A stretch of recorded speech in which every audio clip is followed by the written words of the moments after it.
We focus on history, culture, religion, art, social, and philosophy of Nusantara. Here, in the presence of Nusantara, we were made to be forgotten about the goodness of ourselves. Because negativity seems to be more interesting for us. Now, I'm Sutoyo Raharto and friends assist you to remind you, to awaken you that we still can find the gems of Nusantara. They are the great sights of Nusantara.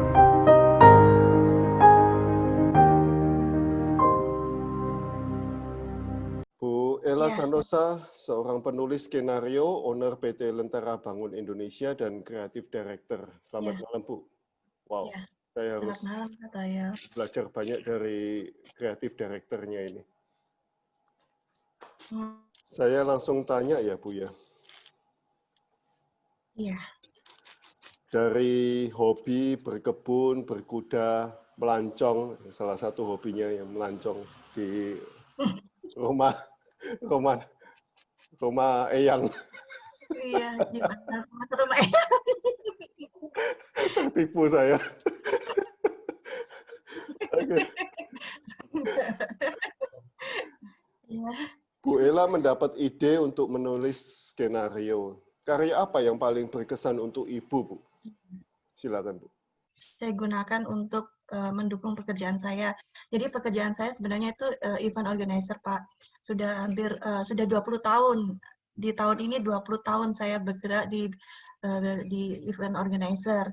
Nah, dulunya saya ikut orang, terus kemudian di tahun 2006 saya mendirikan perusahaan sendiri. Nah, dari situ kemampuan menulis saya sebagai penulis skenario, ya itu saya tuangkan untuk bikin filler-filler atau video klip yang mendukung event organizer saya, seperti itu. Kalau untuk cerita skenario untuk TV, untuk film masih belum. Sebenarnya ada dulu saya dapatkan data, saya diajak ibu ke kampung, ke desa-desa, kayak gitu-gitu sih. Tuh. Ya, jadi terus biasanya kan saya sebelum diminta klien untuk melakukan suatu event di suatu kota gitu tuh saya kan datang duluan sama tim. Terus kemudian saya tanya-tanya ke masyarakat, saya tanya apa. Nah, dari situ saya mendapatkan banyak cerita-cerita yang mendukung saya. Oh, kalau saya bikinin filmnya ini bagus kali ya, atau saya bikin bukan film sih, kayak ya semi dokumenternya tuh bagus kali ya gitu. Saya ada satu, Pak, nanti mungkin kalau diperbolehkan diizinkan akan dari situ saya mendapatkan banyak cerita-cerita dari masyarakat yang yaitu yang saya pikir ini bagus kalau saya bikin sebuah film dokumenter atau sebuah cerita dokumenter gitu kan. Nah, waktu itu di Mataram. Nanti kalau boleh saya bisa putarkan video itu. Jadi saya waktu itu diminta oleh salah satu BUMN untuk membuat sebuah event untuk anak-anak luar biasa. Waktu itu saya belum ada kepikiran, Pak, mau bikin video klip itu gitu kan, mau bikin film dokumenter itu. Nah, kemudian salah satu dari sekolah-sekolah yang saya kunjungi itu, saya ketemulah dengan salah satu anak namanya Herdi. Itu dia istimewa sekali menurut kepala sekolahnya.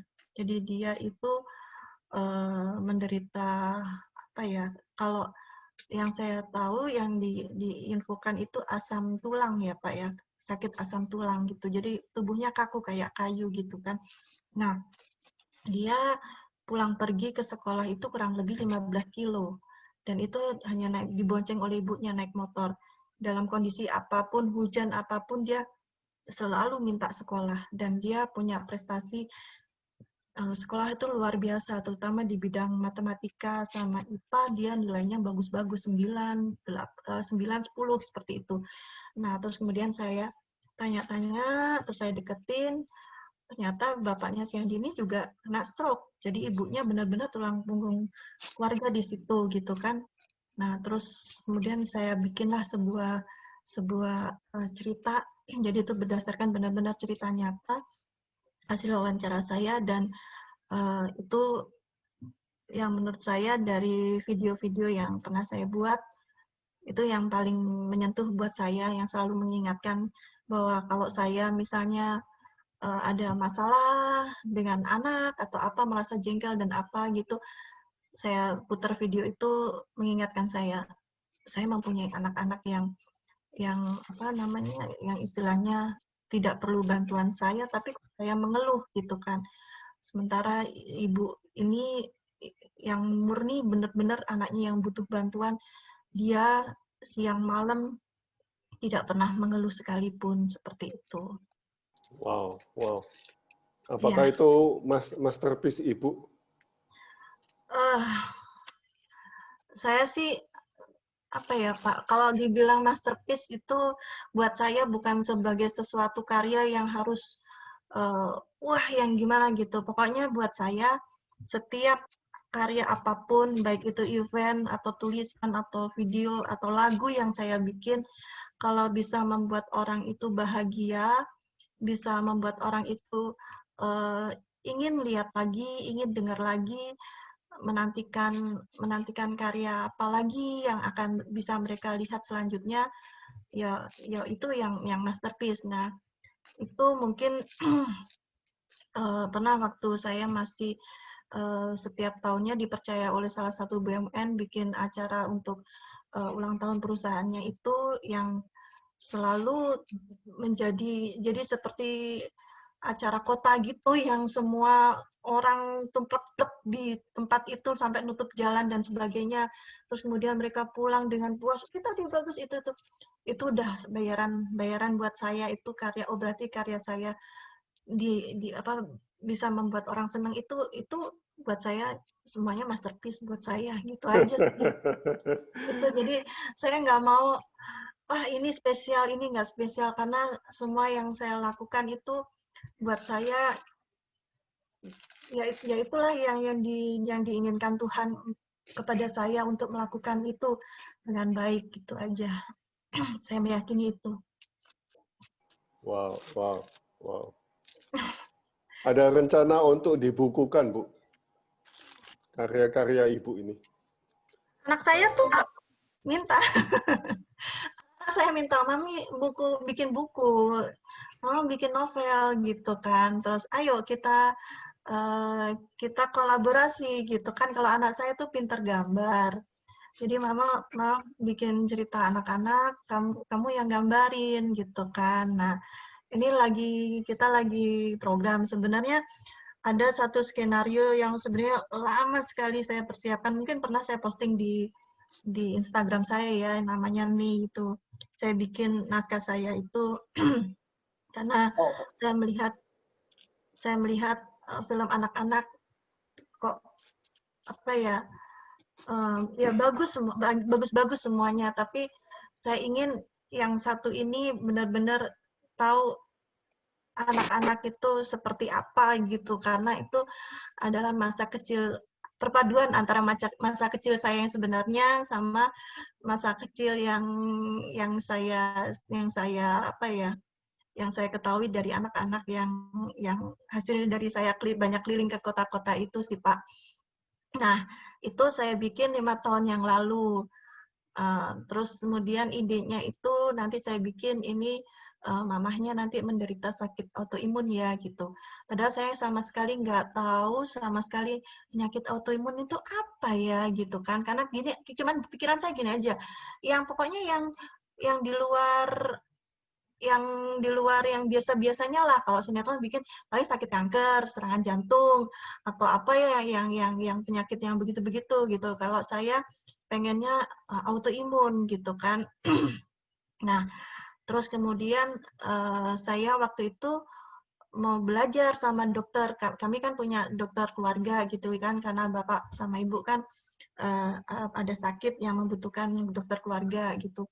Nah, mau tanya sama dokter keluarga saya itu, kebetulan beliau spesialis penyakit dalam, jadi pasti tahu tentang autoimun.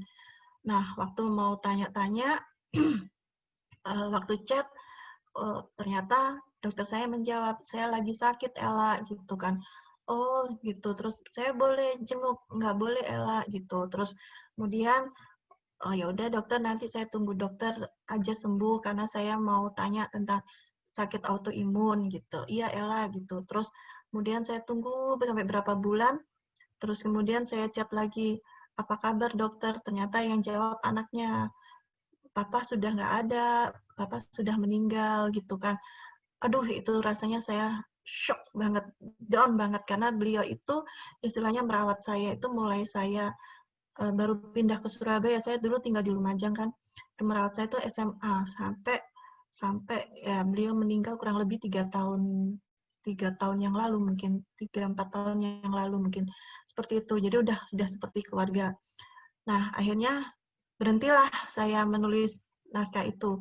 Saya berhenti menulis naskah itu, padahal anak saya selalu minta, "Mama, ini bagus, ayo segera diselesaiin, ayo Mama," gitu kan.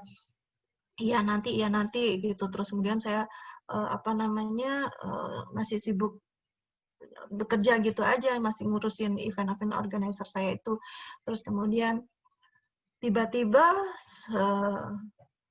nggak pernah menyangka sama sekali juga nggak nggak apa ya, ya hanya dari keteledoran saya main tenis waktu itu, sehingga yang membuat saya, sendi saya kok nggak sembuh-sembuh walaupun sudah diterapi berkali-kali, ke fisioterapi, terus kemudian ya dicek dan sebagainya, ya udah saya kena sakit autoimun itu dan, apa, sempat nggak percaya, saya kena autoimun gitu kan. Seperti apa autoimun dan sebagainya gitu kan. Nah, terus anak saya, lagi-lagi anak saya kan, saya hidup saat ini berdua sama anak saya yang cewek, yang bontot, yang laki-laki kan sudah kerja di Jakarta. Selama pandemi belum boleh pulang. Seperti itu. Jadi anak saya ini yang akhirnya belajar tentang sakit autoimun itu apa dan sebagainya. Terus kemudian satu yang membuat perkataannya itu bikin saya tersentuh, yaitu mama kan bikin skenario tentang salah satu peran ibunya itu sakit autoimun. Terus kemudian mama mau tanya ke dokter, dokter meninggal juga, ternyata dokter saya itu meninggal karena autoimun, Pak Sutoyo. Kena autoimun. Terus kemudian apa namanya, apa, ya itu tadi, saya akhirnya juga kena autoimun itu. Terus anak saya bilang gini, mama kayaknya diingatkan sama Tuhan, mama harus di rumah menyelesaikan itu skenario, dan yang menjadi narasumber mama itu adalah dirinya mama sendiri, karena mama mengalami bagaimana rasanya sakit autoimun. Jadi mama sama Tuhan sudah nggak boleh disuruh tanya ke siapa-siapa lagi, ya suruh tanya ke dirinya sendiri. Terus kemudian seperti apa itu yang akhirnya membuat saya, oh iya ya mungkin gitu, karena saya sangat meyakini bahwa apa yang terjadi pada saya itu, gimana ya Pak Rato, Pak Sutoyo, saya tuh meyakini semua yang terjadi sama saya itu selalu aja kayaknya itu Tuhan menunjukkan apa ya, cara Dia mengasihi saya, menyayangi saya gitu loh. Jadi selalu itu saya jadikan keyakinan bahwa habis ini ada hadiah apa ini sama Tuhan mau dikasih sama saya gitu kan. Jadi saat sakit pertama kali itu memang down, saya memang benar-benar down karena kan saya dari yang nggak pernah bisa diem, semua orang anggap saya itu nggak pernah bisa diem. Di usia saya itu harusnya saya sudah punya sakit kolesterol, diabetes, mungkin ya ada teman saya yang sudah kena itu, asam urat itu yang terutama itu. Saya bersih sama sekali, saya normal semua, tes darah saya segala macam itu. Makanya dokter sempat ragu apakah benar saya autoimun. Tapi sampai akhirnya saya sebulan lebih mondar-mandir Surabaya Solo karena saya menemukan dokter yang cocok itu di Solo. Sekali lagi nggak percaya, tapi saya sampai 3 kali dites autoimun dan semuanya positif dan semuanya strong positif. Jadi positifnya 3 itu benar-benar strong, titernya di atas 100 seperti itu, dan ada beberapa jenis yang menyerang saya seperti itu. Tapi ya sekali lagi ini adalah memang tanda bahwa saya harus menjaga diri saya untuk tidak sombong. Jadi kemarin saya yang seolah-olah wah nggak pernah bisa diem dan sebagainya, ternyata sekarang Ella duduk, perhatikan, nggak baik juga. Berlebihan, sesuatu yang berlebihan nggak baik gitu. Jadi saya lagi lagi apa ya Istirahat. lagi lagi disentil gitu aja sih sama Tuhan gitu, Oke. diingetin gitu gitu. Cuma sendi atau sampai kulit, Bu? Ada kulit ini sekarang lagi menyerang di kepala. Jadi sehingga makanya banyak yang rontok. Jadi kalau setiap keramas itu rasanya lihat rambut tuh wih gitu kan, tapi kalau nggak keramas lebih wih lagi gitu. Jadi sama dokter ya udah setiap hari keramas. Terus kemudian kulit itu ada lagi di saya sih lebih di wajah mungkin udah mulai kelihatan sedikit ya. Terus kemudian tapi dokter itu takutnya menyerang yang di dalam gitu, karena kan saya ada progresif sistemik sklerosis yang kok kayaknya menyerangnya di dalam, maksudnya di jaringan ikat yang di dalam gitu, seperti itu. Jadi ya itu, jadi kemarin benar-benar saya nggak ada, ya kangen sih sama kuda, kangen banget, sama tenis kangen banget, sampai kadang itu pernah saya pas benar-benar drop itu saya mau lawan, kayaknya saya nggak mau saya kayak gini. Terus kemudian saya mau berkuda sore itu, saya udah siap-siap minta tolong sama driver saya, nanti antar saya untuk berkuda ya gitu kan. Iya Bu, padahal driver saya, aduh kalau ibu berkuda nanti gimana gitu kan. Terus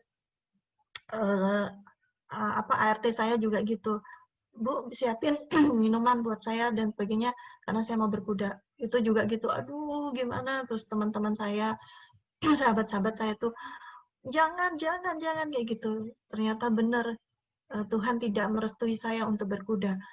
Awalnya cerah, ternyata saya waktu itu kan bikin jadwal jam 5 sore saya berkuda Pak Sutoyo. Dibikin hujan deras Pak Sutoyo. Benar-benar dibikin hujan deras. Jam 4 itu saya sudah pakai baju berkuda, sudah siap. Tadinya terus tiba-tiba mendungnya gelap dan hujan deras banget. Dan yang anehnya lagi, setelah begitu jam 6, hujan itu berhenti gitu loh. Padahal kan saya berkuda kan cuma dapat 1 jam jatahnya gitu kan. Jadi maksud saya jam 5 sampai jam 6 selesai gitu loh. Ya itu, tapi jam 5 sampai jam 6 tuh Tuhan kasih hujan yang deras di stable tuh, katanya Bu Ella maaf hujan deras gitu kan. Terus tapi jam 6 itu udah benar-benar udah terang, udah hujan hilang udah gitu. Jadi benar-benar saya diingetin sama Tuhan, nggak boleh berkuda gitu. Terus ada lagi yang kedua, yaitu saya bilang ke driver, saya mau tenis, mau saya lawan, saya mau tenis. Itu juga gitu. Begitu mau tenis, saya jatuh duluan. Jadi belum sempat berangkat, tiba-tiba saya jatuh. Jadi saya waktu itu mau mandi, mau siap-siap, jatuh di kamar mandi. Ya tiba-tiba jatuh gitu aja, lemes gitu aja, kayak nggak punya tenaga gitu Pak. Sehingga lagi-lagi saya benar-benar nggak direstui sama Tuhan. Pokoknya saya benar-benar beristirahat. Ya udah saya nurut. Nah, akhirnya ya saya terima aja, sudah seperti itu gitu. Wow. Iya. Harusnya nulis saja, Bu. Nggak usah berkuda atau tenis.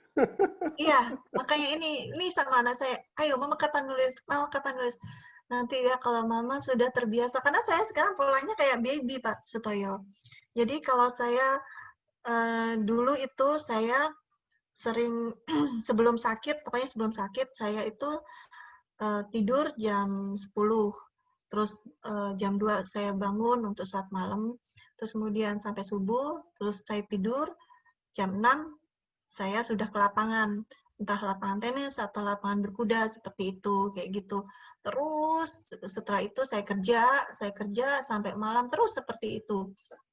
Nah, sekarang begitu kena sakit itu, saya jadinya banyak tidur. Kalau dulu saya tidur 6 jam, 6 jam, 5 jam cukup buat saya. Sekarang saya tidur 6 jam cukup buat bangun saya. Asli saya tuh sampai di situ saya sampai malu, kok saya jadi merasa nggak berdaya ya gitu loh. Karena kan saya gini, saya tidur saya jadi sekarang itu nggak sholat subuh udah nggak bisa, maksudnya sering terlambat karena saya bangun itu jam 8, setengah 9 gitu bangun gitu kan. Terus udah gitu mandi, makan, minum obat, tidur lagi maunya gitu jam 10 itu udah tidur lagi. Jam 10 tidur terus sampai jam 1. Terus udah gitu sholat, habis sholat duhur tidur lagi saya sampai jam setengah 5. Terus udah gitu kadang itu malah saya nggak bisa sholat asar karena baru bangun itu menjelang isya kayak gitu. Terus kayak gitu awal-awalnya itu. Jadi benar-benar yang tidur pulas. Saya nggak tahu itu pengaruh obat atau Itu gimana, benar-benar itu tidur bayang pulas. yang dulu, Bu. Mungkin, iya mungkin kali Pak. Jadi saya itu, ya ampun kok saya kayak gini banget gitu kan. Sampai kemarin itu periksa terakhir ke dokter itu lama sekali nunggunya. Saya bilang sama dokter, dokter, saya baru jam 10 ditemuin kan, karena pasiennya kebanyakan. Dokter ini jamnya saya bobo, dokter sebenarnya dokternya ketawa. Sabar dia Bu ya, sabar gitu. Maaf sekali pasien saya lagi banyak-banyaknya gitu. Terus ini, iya saya sudah ngantuk ini dokter gitu. Tapi sekarang ya sekarang sih alhamdulillah nggak seperti itu lagi, nggak seloyo itu lagi, cuman memang tidurnya masih lebih banyak Pak. Terus kemudian yang masih bikin saya agak sedih sih, bukan sedih sih, bukan sedih, cuman saya harus gimana caranya saya bisa sholat sambil berdiri lagi itu aja. Oh, oke, oke, oke, Iya. oke. Itu karena saya kalau saya sholat berdiri sih mampu, cuman apa namanya begitu dari bangun dari sujud menuju ke ini lagi itu udah kayak mau limbung kayak jatuh gitu. Oh, Gitu. oke. Jadi Sakit di sendinya, Bu?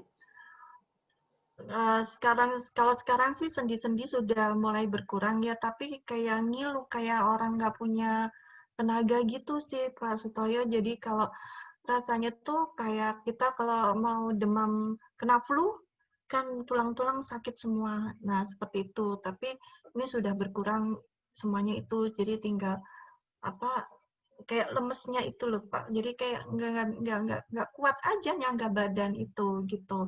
Terus ditambah lagi makan makan sesuatu langsung langsung apa namanya langsung flare kayak gitu, langsung udah aduh sampai sampai anak saya, "Ade ini mama salah makan apa nih?" gitu kok langsung kayak gini. Jadi anak saya nyatetin, "Oh mama tadi makan ini, makan ini." Mama nggak boleh. Jadi anak saya bener-bener jadi Suster. asisten dokter bagi saya karena dia dia yang ngecek eh, ini nanti sakitnya dengan 4 jenis autoimun itu nanti sakitnya apa aja mah gitu. Nanti berpindah-pindahnya sakitnya beda-beda. Benar memang sakitnya beda-beda Pak. Karena kapan hari itu yang sakit perut sakit banget sekali. Terus udah gitu terus anak saya yang pelajarin, terus kemudian efek obat-obatannya, "Mama ini kalau diminum jangka panjang ini nantinya akan begini loh, Ma. Ayo, Ma, harus cepat apa namanya?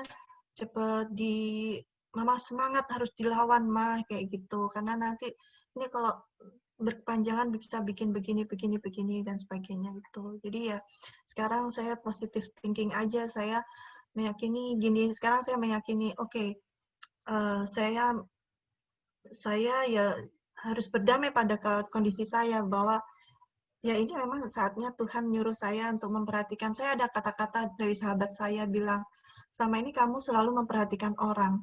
Sekarang Tuhan ingin kamu memperhatikan dirimu sendiri. Itu yang yang apa menyentuh hati saya. Terus kemudian satu lagi, banyak lagi sih, yaitu adalah saat sakit saya nggak tahu. Saya kan bukan selebgram ya Pak Sutoyo. Saya bukan orang yang selalu banyak majang foto-foto saya seperti apa yang menarik perhatian dan sebagainya, tidak seperti itu. Tapi saya sangat surprise karena orang-orang itu banyak tanya, kok nggak ada foto berkuda lagi, kok nggak ada foto tenis lagi gitu. Ada yang panggil ibu, ada yang panggil kakak, kebanyakan panggil kakak. Padahal saya udah nggak pantas dipanggil kakak. Tapi semua anak-anak Indonesia yang pernah saya kunjungi memang selalu panggil saya kakak. Kok kakak nggak berkuda lagi, nggak tenis lagi gitu kan. Tuh banyak waktu saya sakit itu banyak tanya gitu. Terus kemudian waktu saya kalau udah nggak kuat saya menghibur diri, saya tulis di story saya sakit apa kayak gitu. Kakak sakit ya, kakak ini apa cepat sembuh dan sebagainya. Terus kalau saya posting lagi di lab atau apa kayak gitu, itu banyak sekali Pak Sutoyo, dan itu saya tidak tahu satu persatu, dan itu tidak ada di follower saya. Jadi saya nggak tahu itu siapa, dan mereka mendoakan saya semuanya.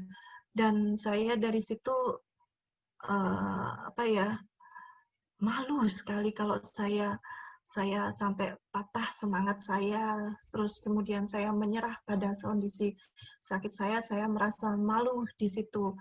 Terus kemudian yang sangat apa, ya ampun, Tuhan kasih saya kekayaan luar biasa, yaitu tadi sahabat-sahabat saya, keluarga saya, terus teman-teman baru saya yang sama sekali nggak kenal itu mendoakan saya. Itu benar-benar luar biasa sekali buat saya. Apalagi sahabat saya tuh sampai kadang itu tingkahnya tuh konyol gitu loh, Pak Sutoyo, konyol banget, apa namanya, supaya bikin saya ketawa gitu. Terus kemudian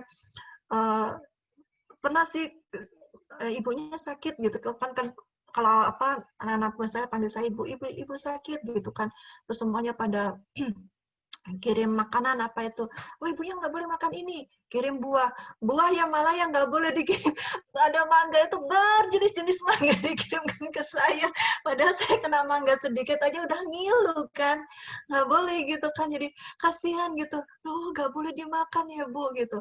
Akhirnya begitu saya senang bunga, sekarang kirim bunga, banyak lagi bunga, kata teman saya, ini saya sudah punya, koleksi ini saya udah punya, sampai saya bilang, kalau mau kirim bunga, tanya dulu, saya yang belum punya koleksi-koleksi yang mana gitu kan. Dan itu apa namanya, ya menghibur saya, makanya saya kata teman saya yang kemarin lihat saya, ibu sekarang segeran Bu mukanya dibandingkan yang kemarin. Iya, ya itu karena saya ya mungkin didoakan banyak orang itu ya Pak Sutoyo, dan ya sakit saya benar-benar ada sakit, tapi ada kebahagiaan yang luar biasa juga yang Tuhan berikan bersamaan dengan sakit saya itu. Itu pengalaman luar biasa sekali buat saya. Jadi saya nggak boleh menyesali, meratapi, itu nggak boleh. Gitu. Harus Iya, happy-happy. iya betul. Oke. Ibu pernah menulis, berdua kami membuat cerita, kadang ceritanya tentang persahabatan, Iya, kadang tentang anak dan orang tua. Tapi iya, yang pasti ada cinta yang indah di hati kami berdua. iya. Wow. Wow. Ibu dan anak menulis cerita bersama. Apakah ini pernah dilakukan Pak Emil Sanosa bersama Ibu? Saya semuanya bilangnya, tanyanya pernah selalu seperti itu. Bapak pernah bikin skenario sama-sama sama Pramula gitu? Enggak. Saya jawab enggak. Kita berdua Pak Sutoyo, batin kita memang sangat dekat. Tapi kita sebenarnya dua orang yang sama-sama keras, sama punya idealis masing-masing.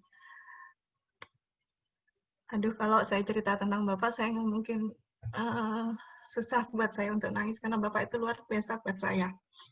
Oke, mungkin teman-teman yang belum tahu siapa Pak Emil Sanosa bisa Google ya.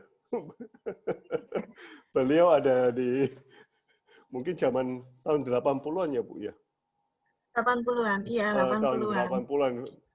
Film-film yang Iya, ada di TVRI itu beliau yang tulis. Iya, Bu. iya betul. Bisa jadi kalau ada dari bikin sinetron itu pasti Bapak, Oh, itu pasti tulisannya Bapak. oke, oke. Iya. Tapi waktu itu tinggal di Lumajang. Iya, kami tinggal di Lumajang dan di Malang. Kita kan sering berpindah-pindah, terserah maunya Bapak sih, enaknya mau di mana gitu waktu Eh, itu. Oke, Iya, saya lanjut aja, Bu. iya. Jadi nggak pernah Pak Sutoyo. Jadi kita bahkan Bapak saya aja nggak tahu kalau saya penulis skenario. Itu saya bisa menulis itu Bapak saya nggak percaya, nggak tahu. Saya menulis diam-diam. Jadi kan Bapak selain jadi penulis waktu itu aktif di sebagai anggota DPR gitu kan. Kalau Bapak lagi kerja keluar kota perjalanan dinas, saya baca-baca skenarionya gitu, saya pelajarin sendiri gitu kan. Terus saya pinjam mesin ketik kakak saya ngetik-ngetik sendiri gitu. Terus sampai saya jadi penulis skenario itu adalah waktu saya ikut sayembara penulisan naskah drama TVRI. Kalau nggak salah tahun 85, 84 kalau nggak salah itu. Lupa saya waktu itu karena saya masih kelas 2 SMP di Lumajang. Nah, waktu itu Bapak tahu pengumuman itu di dunia dalam berita ada pengumuman penulisan sayembara penulisan naskah ini. Tapi terus kemudian Bapak ditelepon sama Om Sandi Tias, orang TVRI Jakarta itu. Pak Emil nggak boleh ikut, gitu kan. Karena Bapak saya tuh setiap ikut selalu pasti yang menang Bapak saya gitu kan. Jadi nggak boleh ikut. Bener-bener ini untuk yang senior, kita pengen cari wajah-wajah baru katanya gitu. Nah terus kemudian saya dengerin aja gitu kan. Saya tonton setiap ada sayembara itu diumumkan, saya tonton. Oh persyaratannya apa itu sudah gitu. Akhirnya saya bikin sendiri Pak. Saya coba tulis dengan ketikannya sembarangan itu. Terus kemudian kakak saya yang pertama tahu bahwa kamu mau ikut tolak? Iya. Ayo tak bantuin gitu kan. Terus akhirnya dibantuin sama kakak saya mengatur spasi gitu. Terus alinea kayak gitu tuh dibantuin sehingga jadi tulisannya jadi rapi atau terus udah gini aja kamu ketik aja gini terus nanti kakak yang ngerapiin gitu kan. Oh iya, terus kita ketik dirapiin, terus dijilid, terus dibantu kakak semua, ganti kakak. Akhirnya dikirimkan ke TVRI Jakarta. Nah, pengumumannya 3 bulan kemudian. Terus waktu itu sekali lagi itu kita juga nggak tahu pengumumannya ada di TVRI berita. Setiap pengumuman itu mesti zamannya TVRI kan waktu itu belum ada TV swasta, selalu di berita. Pengumuman pemenang sayembara itu ada bapak saya, bapak saya, keluarga saya lagi nonton gitu. Terus kemudian saya deg-degan kan, saya tahu kalau saya ikut gitu, saya sama kakak saya itu yang paling serius nontonnya karena deg-degan untuk kategori 90 menit pemenangnya dari juara 1, 2, 3 sampai harapan nggak ada karena kan bukan saya nggak ikut yang 90 menit. Kategori 60 menit menang pertama, kedua, ketiga nggak ada. Tapi saya ada di urutan 8. Waktu itu saya barengan sama Pak Sam ABD Pareno, mungkin ya, sama Lutfi Hanafi, kalau nggak salah itu semua adalah penulis-penulis Surabaya. Nama saya ada di antara mereka gitu kan. Terus dengan nama asli saya kan Eldiwani Sabastani, terus dengan nama samaran Narendra Duhita. Bapak saya langsung, begitu Eldiwani Sabastani karena itu nama yang sangat asing, bapak saya langsung, hah? Lihat di scrollnya tuh, hah? Terus udah gitu. Terus kakak saya tuh, ya menang gitu kan. Terus kita juga, menang. Terus kamu ikutan gitu kan. Iya, kamu ikutan nulis gitu. Iya, gitu kan. Bapak saya nggak percaya. Terus udah gitu diumumkan lagi pada saat itu, terus bapak saya ngeliat bener, oh iya. Terus bapak saya langsung, ya ampun kamu, gitu kan. Karena ada kakak saya nomor 2 tuh juga berusaha menjadi penulis skenario, tapi terus hasilnya tuh dikasihkan ke bapak, itu dicoretin sama bapak, jadi dia jengkel, akhirnya nggak pernah nulis gitu kan. Nah, karena saya takut kejadiannya seperti itu, makanya saya nggak pernah ngomong sama bapak kalau saya nulis skenario. Terus ternyata saya menang. Terus kemudian pada saat pemberian hadiah kan saya disuruh langsung ke TVRI Jakarta. Nah, di situ saya merasa kok saya tidak dipercaya bahwa saya bisa menulis skenario gitu loh. Itu. Jadi ya ceritanya saya menulis skenario itu dan mungkin sampai sekarang kalau ini saya penulis skenario termuda saat itu yang menang itu paling Wow. muda Wow. dalam sejarah penulisan TVRI skenario TVRI ya. Wow. Wow. Jadi intinya kalau anak bakat apa harus disupport ini. Ya kalau sekarang anak-anak saya selalu saya support, malah saya suka korek-korek. Kamu ada bakat ini nggak? Ada bakat ini nggak? Karena saya ya takut kejadian antara saya dan bapak saya itu, gitu sih Pak. Wow, wow. Iya. Seberapa besar pemikiran Pak Emil Sanosa mempengaruhi tulisan-tulisan Anda, Bu? Apakah pemikiran beliau ada yang menjadi kisi-kisi sewaktu Anda stuck dalam ide menulis, Bu? Bapak buat saya adalah inspirasi utama saya. Semua perkataan-perkataan Bapak saya itu selalu saya tanamkan dalam budaya pekerja saya tanamkan dalam budaya mendidik anak saya tanamkan dalam budaya kalau saya mendapatkan sesuatu nikmat yang diberikan Tuhan pada saya. Jadi bisa jadi ya sampai sekarang sudah 3 tahun Bapak saya nggak ada, itu saya nggak pernah bisa lepas dari beliau. Karena saya merasa kalau saya melakukan ini, Bapak saya nggak suka. Bapak saya pasti marah. Kalau saya menyerah, Bapak saya pasti tidak akan mengakui saya anaknya. Saya sampai pas saat sakit banget Pak. Kemarin itu saya mimpi, saya seperti didatangin sama Bapak. Saya ditarik sama Bapak. Pulang, digituin. Bapak saya kan orangnya keras Pak, supaya pulang kamu, pulang gitu. Terus saya bilang, saya pulang kemana Bapak, gitu kan. Terus, pulang aja kamu nggak berguna sudah kalau kayak gini, pulang gitu. Terus, iya tapi saya pulang kemana gitu kan. Terus dia gitu, terus langsung, ya udah, terus langsung selesai gitu. Terus saya langsung dari situ, langsung, oh berarti Bapak nggak mau kalau saya merasa tidak berdaya, Bapak saya nggak mau gitu. Jadi pokoknya semuanya, apapun saya bekerja, apapun itu selalu yang saya utamakan adalah Bapak. Karena setiap waktu ada Bapak, setiap saya mau event atau apa, saya selalu telepon Bapak, ini Ella mau event, tolong didoain ya Bapak. Terus ya niatmu untuk apa? Niat saya untuk memberi kebahagiaan buat orang. Udah berdoa Tuhan bantu kamu gitu. Udah itu. Kadang waktu baru-barunya Bapak meninggal tuh lupa saya kalau Bapak nggak ada mau telepon gitu kan. Mau telepon terus, oh iya Bapak nggak ada. Jadi kadang saya masih sering lupa kalau Bapak udah nggak ada. Itu aja. Wow, wow. Amazing. Nasihat apa, Bu, yang paling dalam, yang sering muncul di pikiran, Bu? Cintai bangsamu, cintai negaramu. Kamu kalau nggak bisa memberi apa-apa ke negaramu, tapi jadilah kamu warga yang bisa memberi, yang bisa tidak merusak bangsamu gitu aja. Kalau kamu nggak bisa berbuat apa-apa kepada bangsa dan negara, jangan kamu malah merusak, udah diam aja. Itu yang dinasihatkan sama Bapak ke saya. Terus kemudian, banggalah kamu jadi orang Indonesia, cintailah negaramu, karena ini negara ini negara yang sangat-sangat luar biasa.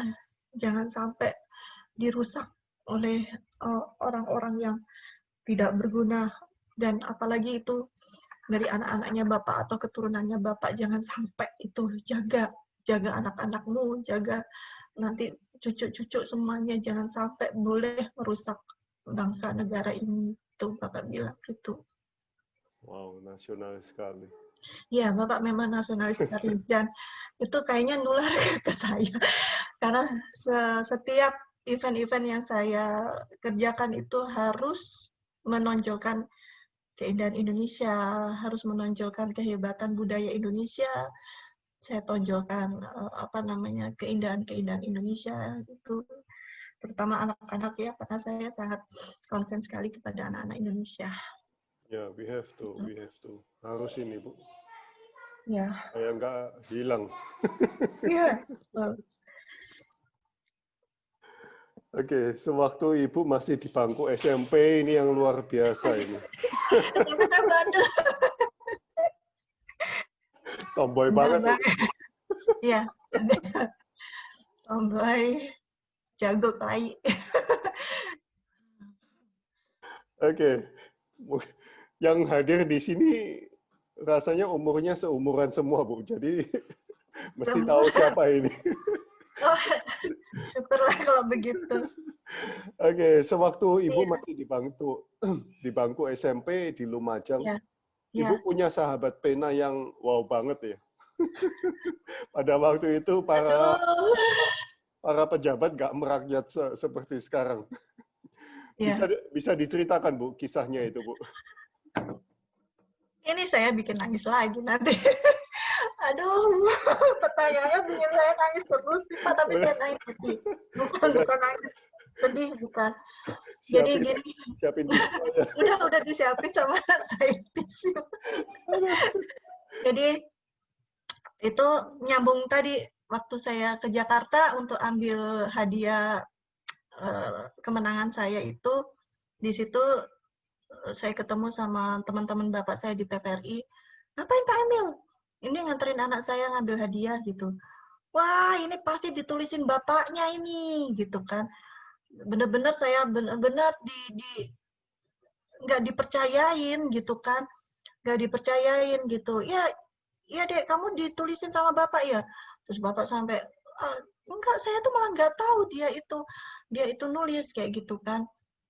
Nah, terus kemudian maksudnya bapak saya tuh mau banggain saya ke teman-temannya, tapi yang terjadi malah sebaliknya gitu kan. Nah, sampailah begitu saya pulang dari Jakarta, main ke Lumajang, masuk sekolah, sekali lagi saya sama teman-teman sekolah saya kan biasa tuh kalau di desa kalau ada orang yang punya prestasi nasional gitu kan ditaruh di depan kelas, nih teman kalian memenangkan ini gitu-gitu kan. Terus udah gitu, wah itu ditulisin bapaknya dan sebagainya gitu kan. Bahkan sampai guru saya itu nggak percaya, guru bahasa Indonesia saya itu nggak percaya gitu. Cuman satu yang percaya itu cuman kepala sekolah saya yang sudah meninggal itu. Terus saya di situ saya benar-benar, saya tuh kan kalau marah itu nggak bisa ngomong macem-macem Pak. Kalau nggak nonjok ya udah diem gitu aja. Nah, kalau saya nonjokin orang-orang segitu banyaknya ya kan nggak mungkin. Saya pasti kena protes orang tuanya. Bukan orang tuanya sih, Bab. Ya pasti orang tua saya nonjokin saya gitu kan. Nah, itu akhirnya saya kan ngefans sekali sama Pak Fuad Hasan. Nggak tahu, pokoknya meskipun beliau ada di jam berapa gitu, saya tungguin kalau ada Pak Fuad Hasan. Ada berita gitu, Fuad Hasan, saya langsung lari, saya lihat gitu. Nggak tahu saya waktu itu. Nah, karena bapak saya anggota DPR kan punya buku yang buku tugas gitu yang ada alamatnya Pak Fuad Hasan. Nah, ada alamat rumahnya. Saya tulis ke Pak Fuad Hasan. Saya tulis semua, saya nggak tahu berlembar-lembar. Saya tulis pokoknya. Saya nggak suka ada guru saya yang mukul kalau ini gitu kan. Terus kemudian yang saya ini dan yang lebih parah lagi adalah saya menang nulis ini, tapi saya nggak dipercaya Bapak, karena Bapak saya itu adalah pengarang ini. Padahal saya benar-benar saya nulis, dan nulisnya nggak ada yang tahu kecuali kakak saya nulis gitu kan. Udah saya kirimkan, diam-diam itu Pak, saya kirimkan. Nah, saya tungguin setiap hari, kok nggak ada balasan, tiap hari nggak ada balasan gitu kan. Aduh, nggak dibalas kali ya, orang memang menteri gitu kan. Kita masih anak-anak gitu kan, nggak pernah ini. Tapi begitu pulang sekolah, kurang lebih 2 bulan kali Pak, begitu pulang sekolah, lagi-lagi bapak saya, Ella apa lagi yang kamu lakukan gitu. Waduh, apa ini laporan dari sekolah mungkin ya, karena kan saya suka dihukum juga sama sekolahan gitu kan. Ella apa lagi yang kamu lakukan? Apa? Itu ada kiriman apa, satu box gede gitu kan. Terus apa ya gitu. Iya, coba bapak saya nggak ngomong waktu itu dari siapa. Saya baca buat Ananda Eldiwani Sabastani gitu kan, terus saya lihat pengirimnya Bapak Fuad Hasan, langsung saya sorak sekali Pak Sutoyo, wah gitu, kamu ngirim surat ke menteri, bapak saya lagi gitu, ngapain gitu kan, terus udah gitu ya saya ceritain gitu-gitu, akhirnya saya baca suratnya berlembar-lembar, terus menasihati saya untuk terus menulis, menasihati saya untuk tidak menggubris omongan siapapun, terus tetap percaya diri, tetap harus jadi di LA yang sesungguhnya, yang suka menulis, yang suka membaca dan sebagainya. Kan saya bilang karena saya memang suka membaca gitu kan. Itu ada berlembar-lembar, kalau nggak salah 10 lembaran gitu. Ditulis tangan sendiri Pak Sutoyo. Bukan tulisan dari sekretarisnya, tulisan tangan Pak Fuad sendiri gitu kan. Dan kemudian satu yang saya ingat ini, sekarang hobi, kelak nanti jadi profesi, dan itu terkabulkan, dan itu yang benar-benar ya mungkin doanya Pak Fuad Hasan untuk saya. Jadi saya menulis, entah itu menulis buku, entah itu menulis skenario, entah itu saya menulis untuk pekerjaan saya, tapi saya memang sekarang ini jadi penulis. Intinya adalah seperti itu.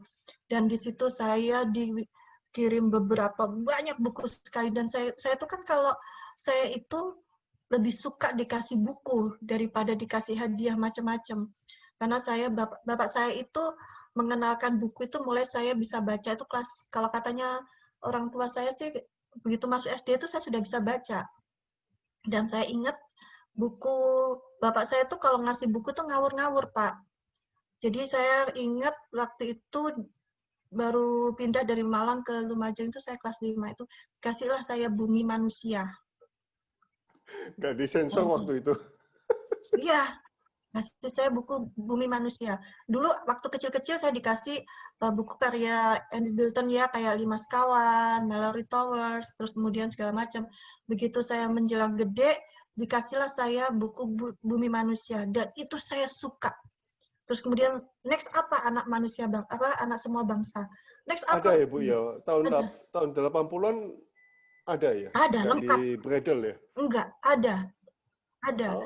Jadi sampai Rumah Kaca kalau nggak salah itu ada. Jadi bapak saya punya koleksi lengkap itu. Terus kemudian semakin saya kecanduan membaca buku-buku seperti itu, bapak langsung, oh ya, saya mungkin flashback sedikit ya. Waktu saya dapat hadiah lomba penulisan naskah drama itu, hadiahnya uang tunai 300.000. Nah, itu semuanya saya belikan buku. Dan buku-buku itu yang saya pilih adalah buku-buku seri sastra klasik dunia. Bapak saya sampai, ini anak bener apa enggak sih gitu, karena teman-temannya pada baca Lupus kan waktu itu ya, baca Lupus, baca. Wah, kita sejaman berarti Bu. Iya, tapi yang saya pilih itu Jane Austen, Leo Tolstoy, terus kemudian siapa lagi, pokoknya macam-macam itu, Sultan Syahrir Al-Sabana gitu kan. Saya pilih-pilih baca buku itu. Nah, ya benar, yang dikasih Pak Fuad pun juga akhirnya buku-buku begitu, Sang Mahasiswa dan Sang Wanita gitu, terus kemudian Gadis Pantai, jadi film cerita-cerita yang berat tentang cerita-cerita dengan filsuf-filsuf yang berat seperti itu sudah saya makan mulai saya SD, SMP, sehingga makanya dari situ saya nggak punya teman, Pak Sutoyo. Saya benar-benar nggak punya teman. Jadi teman saya adalah buku. Jadi teman saya bisa dihitung beberapa, paling banyak cuman 5 orang, dan itu sahabat dekat. Karena yaitu mereka nggak ngerti jalan pikiran saya. Mereka ngomong tentang lupus dan sebagainya. Ini lucu loh ini. Saya nggak ngerti. Hah? Gitu. Terus mereka nonton film catatan si Boy, saya nggak ngerti. Hah? Kayak gitu karena bukan itu, dan itulah mungkin saya sampai saya kan sekolah cuma tamatan SMA, Pak. Iya. Jadi mungkin Nggak perlu buku-buku, S1 karena itu pelajaran S1 semua. ya.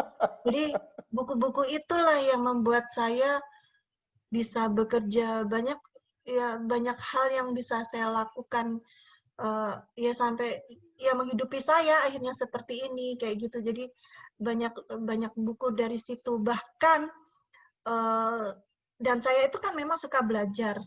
Jadi saya kalau nggak bisa tuh saya suka belajar.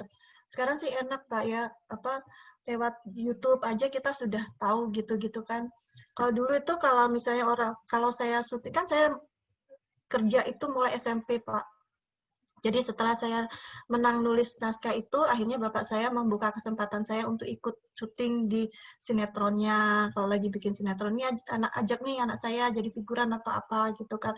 Saya nggak merhatiin naskahnya, tapi saya merhatiin orang kerja. Saya kerja, orang gulung kabel, saya ikut gulung kabel. Oh, kameramen itu gini, oh nata cahaya itu gini, itu saya perhatiin semua, saya rekam semua dalam kepala saya. Oh, cara sutradara ini seperti ini, oh cara ini seperti ini, itu saya rekam semuanya. Jadi kalau naskah saya lebih banyak improvisasi aja gitu. Pokoknya bapak maunya apa, oh saya gini gitu. Tapi sutradaranya bilang apa, oh saya gini gitu. Nggak yang saya apalin, tapi yang saya apalin cara orang bekerja itu, bikin film itu seperti apa. Terus kemudian seperti itu. Terus kemudian waktu saya ikut orang di event organizer itu juga, waduh, itu luar biasa. Saya dikatain bebek lah, saya dikatain otak tempe lah sebagainya. Tapi saya nggak sakit hati, ya sakit hati ya murni. Tapi saya tetap nempelin dia aja. Saya mau cari ilmunya, nggak tahu itu buat apa saya juga nggak tahu. Tapi semuanya itu akhirnya manfaatnya sekarang.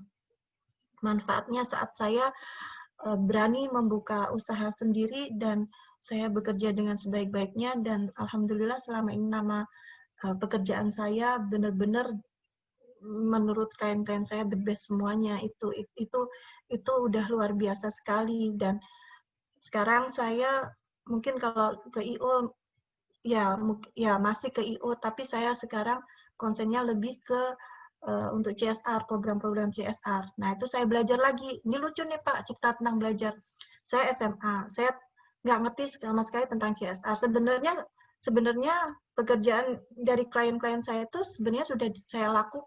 Sebenarnya secara nggak sadar saya sudah menjalankan garis-garis besarnya tentang CSR itu sih, Pak, sebenarnya, tapi saya nggak mudeng gitu kan. Akhirnya saya cobalah ikut workshop di Trisakti tentang apa itu CSR. CSR itu tentang apa itu SDGs itu, pokoknya yang bahasa jelimet itulah, Pak. Terus kemudian di situ Pak suruh kenalin kan satu persatu, ini dari mana, ini dari yayasan ini dari Exxon Mobil, ini dari Sampurna, terus ini dari ini, semuanya gelarnya itu minim S2, MM dan sebagainya. Terus Ibu Ella dari mana? Saya dari Surabaya, saya dari ini. Terus Ibu dulu, saya SMA, sampai akhirnya saya tuh awalnya tuh nggak ngikutin sama sekali karena saya nggak ngerti bahasa akademis. Sampai saya kemudian suruh cerita, maaf ya, karena saya cuma tamatan SMA, jadi bahasa saya bukan bahasa akademis, tapi saya akan cerita karena disuruh cerita pengalaman saya cerita pengalaman kerja saya seperti apa, dan itu mereka malah wow gitu kan. Nah, Ibu kan berarti ya sudah menjalankan, tinggal teorinya aja Ibu nggak ngerti. Oh, gitu ya. Iya, jadi akhirnya pada saat istirahat tuh mereka malah banyak tanya sama saya. Dan jadi gini. Oh, saya sudah ini. Terus jadi saya belajar tentang survei. Dan saya sebelum belajar ini ya saya setiap habis event saya lakukan survei. Kamu suka nggak sama event saya? Pengennya nanti tahun depan seperti apa? Itu sudah saya lakukan semua. Dan ya akhirnya mereka ya dosen-dosen itu ya berteman sama saya. Jadi ya seperti itu, sama seperti Bapak sih. Saya itu kalau Bapak saya cuma tamatan SMP ya, tapi Bapak saya juga hebat, bisa jadi dosen loh. Bapak saya tamatan SMP tapi jadi dosen di IKIP. Betul, bisa jadi dosen di IKIP, dosen sastra. Terus kemudian waktu itu zamannya Dirjen Pendidikan namanya Pak Darji kalau nggak salah, itu Bapak saya yang bikinin semua teks-teks pidatonya itu. Padahal beliau tamatan SMP seperti itu. Dan beliau nggak malu, makanya saya sih gini, saya tamatan SMA bukan karena saya nggak bodoh, tapi saya sendiri aja yang nggak mau kuliah karena saya lebih senang langsung bekerja, itu aja sih Pak. Wow, Tapi saya wow. ke anak-anak saya tetap bagaimanapun harus kuliah karena zamannya mama sama zaman kamu beda, saya bilang gitu, seperti itu. Jadi ya Wow, amazing. Fuad Hasan itu setiap bulan saya selalu nggak perlu beli buku. Kalau beli buku kan di Lumajang mana ada buku-buku gitu Pak, kan selalu ke Surabaya kalau ikut bapak saya sidang, saya beli buku kan. Hanya enggak, karena Pak Fuad setiap bulan mesti kasih saya buku paketan buku sama suratnya gitu. Kadang ini terus sampai terakhir Pak Fuad suratnya itu waktu saya sudah menikah. Saya bilang, Bapak saya sudah menikah, gitu. Sampai menikah loh, Pak. Terus, selamat Ella, gitu. Kalau Ella ke Jakarta, mampir ya ke rumah Bapak, gitu. Terus, jangan sungkan-sungkan. Bapak juga ingin lihat Ella, gitu, di surat terakhirnya, itu sebelum Pak Fuad meninggal itu. Tapi, saya masih belum sempat ke sana, gitu. Wow. Tapi pernah ketemu face to face, Bu? Belum, Oh, belum. belum. Wow. Tapi, saya Wow. jadi sering tukar pikiran sama Pak Fuad Hasan tentang guru itu, kalau gurunya Ella seperti apa kalau ngajar, seperti itu. Terus kemudian Ella pengennya gurunya ngajarnya kayak gimana, kayak gitu. Jadi Pak Fuad banyak nanya sama saya, terus saya juga banyak nanya sama Pak Fuad, jadi kita sering sharing gitulah tentang pendidikan, dan itu mungkin yang membuat saya akhirnya tertarik untuk bagaimana cara saya mendidik anak-anak itu menjadi seperti ya anak-anak yang ada dalam pikiran saya dan Pak Fuad Hasan, seperti itu. Makanya ada satu buku yang sangat berkesan sekali sama saya, yaitu Tutu Chan. Mungkin kalau yang seumuran sama saya pasti mungkin tahu ya, Tutu Chan itu saya dikasih bapak saya waktu SMP. Bayangin, SMP saya sudah sangat peduli pada bagaimana seorang anak kalau mendapatkan pendidikan secara tidak adil itu nantinya akan menjadi seperti ini. Oh, bagaimana membebaskan anak supaya mereka bisa mengeksplor imajinasinya, terus bisa keluar empatinya, bisa keluar simpatinya dengan sendirinya, itu harus seperti apa, itu dari Tutu Chan. Sehingga waktu SMP itu saya kalau punya anak perempuan mau saya namain Tutu Chan gitu. Cuman suami saya nggak mau waktu itu. Akhirnya begitu saya divorce sama suami saya, anak saya panggil Tutu. Sampai sekarang saya panggil Tutu gitu. Dan Mengapa saya kok berkata, nggak dipublikasi aja, Bu, surat-surat Pak Fuad Hasan, seperti surat-surat Kartini dengan Madam yang di Holland ya? iya, Kan karena iya, mumpung kan. karena saya gini Pak, supaya ya sekarang memang ada penyesalan, termasuk naskah drama saya yang menang itu juga nggak sempat saya punyain, karena kan kita hidup itu berpindah-pindah kan Bapak itu, jadi pindah sana pindah sini, dan surat-surat itu tercecer gitu, jadi nggak tahu ada di mana, seperti itu. Tapi buat saya nggak apa-apa lah, yang penting Pak Fuad selalu ada dalam diri saya, di dalam doa saya, gitu aja. Wow, wow, Iya. wow. Nggak ada satu pun nggak ada, Bu. dulu sempat ada di rumah mantan suami saya, tapi nggak dikasihin sama saya. Nggak tahu udah dibuang kali. Gitu, iya. Wow, wow, amazing. Iya. Wow, sayang sekali. Iya, benar, sayang sekali. Kita kan nggak berpikiran seperti dulu manajemen keluarga saya, manajemen saya tuh buruk sekali gitu loh, Pak. Jadi kita nggak suka clipping-clipping, kita nggak punya album foto keluarga itu nggak punya gitu loh. Karena bapak saya seniman asli kan, nggak yang begitu-begitu, nggak konsen. Orang saya aja baru punya akte kelahiran setelah saya urus-urus sendiri kok. Wow. Tahu tuh bapak saya seniman banget deh. Tahu tuh. Wow. Wah, sayang sekali. Harusnya ditulisin lagi, Bu. Kan masih ingat kan? Ingat banget. Tulisan Pak Ingat Fuad. banget. Nah, Iya.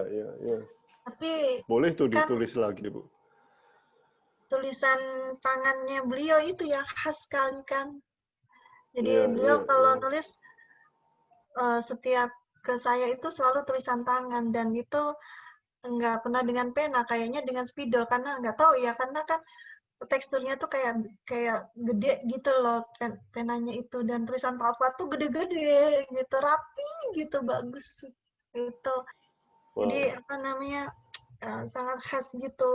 Jadi waktu itu sih pengen sih kan, karena kan anak-anaknya Pak Fuad itu nggak pernah yang kalau panggil Pak Fuad nggak pernah panggil bapak, papa itu kan nggak pernah, panggilnya kan Fuad gitu kan. Terus waktu itu saya tanya, Pak Fuad kenapa kok nggak dipanggil bapak atau ini aja Pak Fuad? Anak-anak itu kan cuma titipan, mereka kan sebenarnya orang lain juga gitu. Jadi ya dia biarkan aja dia sama seperti kita gitu. Terus tapi saya waktu itu mau panggil bapak saya, Emil, bapak saya Dipukul ya. kamu mikir aku temen kamu gitu kan. Nah, Pak Fuad aja nanya panggil Fuad nggak apa-apa, ya itu kan Pak Fuad, kita kan punya ini sendiri gitu kan. Iya pernah saya waktu itu ikut-ikutan, Emil gitu kan. Bapak saya marah. Iya, soalnya apa ya? Mungkin tidak ada, mungkin di sejarah Orde Baru mungkin cuma ibu aja yang pernah nulis sama sahabat penanya seorang menteri kan. Sampai sekarang kan belum ada Nggak tahu kalau juga. ya kan menteri yang Ya mungkin karena menteri yang sekarang nggak diperbolehin nuliskan alamat menteri, takut di demo atau gimana. enggak, maksudnya zaman Jangan. Orde Baru itu menteri yang mempunyai sahabat pena anak SMP gitu kan mungkin cuma ibu. Ya nggak tahu juga. Karena saya nekat itu aja sih, gitu aja. Cuman bingung mau curhat ke siapa gitu loh. Ke Wow. bapak kan nggak mungkin, bapak juga pasti bilangnya gitu-gitu aja gitu. Ya udah sabar gitu aja. Ya gimana lagi gitu. Terus ya akhirnya ke sahabat, ya sama-sama kecil kan, menurut saya paling juga kalau sudah biarin gitu. Akhirnya ke Pak Fuad. Tapi justru dari Pak Fuad itu saya istilahnya yakin bahwa oke, saya penulis gitu. Jadi bukan dari bapak saya sebenarnya, dari Pak Fuad. Wow, amazing. Iya. Wah, beliau legend loh Bu di Indonesia Ya. kalau Menteri Pendidikan ya. Ya. Ya, sampai sekarang pun mungkin Ya. nggak ada yang nama yang terngiang Menteri Pendidikan Indonesia gitu. Ya. Ya kita ingatnya ya Ya. Fuad Hasan, Ya. Harmoko, Ya. ya itu kan. Ya karena Menteri Penerangan ya. Kalau Iya, Pak Fuad iya, itu iya. kan karena dia seorang psikolog juga kan. Jadi dia background-nya dia seorang psikolog. Jadi dia ngerti banget bagaimana menghadapi orang gitu. Saya sih membayangkan seandainya semua menteri pendidikan, ya walaupun Pak Fuad mungkin juga ada orang, ada kelemahannya tuh sistem pendidikannya atau apa dan sebagainya. Tapi bagi saya, setiap melihat surat-suratnya dan sebagainya, saat beliau bicara sama saya, nasihatin saya, seandainya Pak Sutoyo Menteri Pendidikan Indonesia itu seperti Pak Fuad Hasan sampai sekarang, mungkin nggak ada anak-anak yang berani sama guru, terus kemudian bandel kayak gitu, yang kecil-kecil sudah depresi sehingga kata-katanya kasar, tingkah lakunya kasar dan sebagainya, kayak gitu-gitu. Jadi karena begini, memang itu semua juga ada dari faktor keluarga, tapi faktor sekolah itu yang nomor satu harus nggak boleh diperhatikan, karena kita lebih banyak di sekolah daripada di rumah. Jadi kewibawaan seorang guru itu tetap harus bisa dijaga di mata murid-muridnya. Dekat sama anak-anak boleh, menganggap mereka sebagai teman, menjadikan mereka sebagai teman juga itu boleh, tapi tetap jadilah sebagai guru yang punya wibawa, yang ditakuti, yang apa namanya disegani sama murid-muridnya, seperti itu. Karena dari situlah kita akan malu kalau kita berbuat salah, itu kita malu sama guru kita. Saya punya guru sampai sekarang, mudah-mudahan guru saya ini masih ada, itu guru SD saya, namanya Pak Sukiti. Itu dia itu naik sepeda gitu kan setiap ini, tapi guru itu benar-benar disayangi oleh muridnya termasuk saya, yaitu jadi setiap Pak Sukiti datang itu di pagar itu kita udah langsung wah gitu, benar-benar kayak syairnya Iwan Fals, Umar Bakri itu. Jadi kita benar-benar langsung Pak Sukiti, cium tangan gitu kan, gitu-gitu. Terus udah gitu apa namanya, Pak Sukiti kalau tahu murid-muridnya lagi malas belajar gitu tuh langsung, ayo sudah tutup bukunya, ayo kita dongeng yuk. Pak Sukiti langsung dongeng gitu. Terus kemudian, tapi tuh nanti jadiin PR gitu. Dongengnya nanti apa, tulis lagi ya gitu. Terus kemudian kalau kita istirahat, Pak Sukiti itu ikut main Pak Sutoyo, ikut main kita lompat tali, ikut main gobak sodor, ikut main apa gitu. Terus tapi kalau Pak Sukiti sudah bilang diam, kita langsung diam gitu. Kita langsung diam, langsung apa. Jadi Pak Sukiti itu nggak pernah marah akhirnya, karena kita sendiri, karena kita sangat sayang akhirnya sama Pak Sukiti. Jadi kita berusaha tidak membuat Pak Sukiti marah. Jadi ya sebenarnya itu saya ceritain sama Pak Fuad. Itu saya ceritain Pak Sukiti. Sampai sekarang saya cari, tolong dong di Facebook Sukidi. Tapi cuman kan mungkin wajahnya sudah berubah ya, karena sudah berapa puluh tahun yang lalu. Saya juga nggak tahu beliau. Saya terakhir tahu beliau sudah pensiun, tinggal di Blitar gitu waktu saya ke sekolah di Malang itu. Tapi di situ mereka juga nggak tahu tinggalnya di mana gitu, karena saya pengen sekali bisa ketemu Pak Sukidi. Sampai saya itu saking saya ngefannya sama Pak Sukidi itu, saya tulis di bangku saya, jadi Ella cinta Sukidi gitu kan. Terus saya gini, apa Nyonya Sukidi. Sampai saya gituin, karena saya tuh bener-bener mungkin ya cinta pertama saya sama Pak Sukidi itu gitu loh, karena itu guru bener-bener luar biasa buat saya gitu. Dia bikin TV gede gitu kan, ayo siapa yang nyanyi di TV gitu, apa di gambar TV gede siapa yang nyanyi gitu sih Pak Sukidi itu. Jadi itu saya ceritain sama Pak Fuad. Terus ya itu seandainya ya itu sih menurut saya, seandainya itu mungkin ya anak-anak harusnya seperti itu sama guru. Jadi saya selalu bilang sama anak-anak saya, hargai gurumu. Seperti apapun itu memang manusia ya, punya kelemahan, punya kekurangan, tapi tetap hargai. Itu guru, nak, itu guru. Sama seperti mama, sama seperti kakek, sama seperti bude, karena budenya juga ada yang jadi guru. Jadi itu hargai gurumu. Kalau kamu nggak suka, diam saja, nggak usah membantah, diam aja gitu kan. Terus kemudian apa namanya, hormati, benar-benar hormati gitu. Tapi ternyata anak saya malah yang dizolimi, sehingga akhirnya malah apa, kita pernah kasus dengan sekolah, dan ya mungkin saya punya salah, jadi saya seperti mempermalukan gurunya di depan anak saya, tapi saya bukan seperti itu maksudnya, karena ceritanya anak saya tuh disuruh bikin percobaan gitu kan di sekolah internasional terkenal di Surabaya sini, Pak Sutoyo, bikin Ada di Instagram Ibu tulis kok. iya itu. Ya, Jadi sempat seperti itu, jadi ya akhirnya kita main drama lah gitu loh. Tapi memang betul tulisan anak saya betul, benar, dan itu tidak diakui oleh gurunya.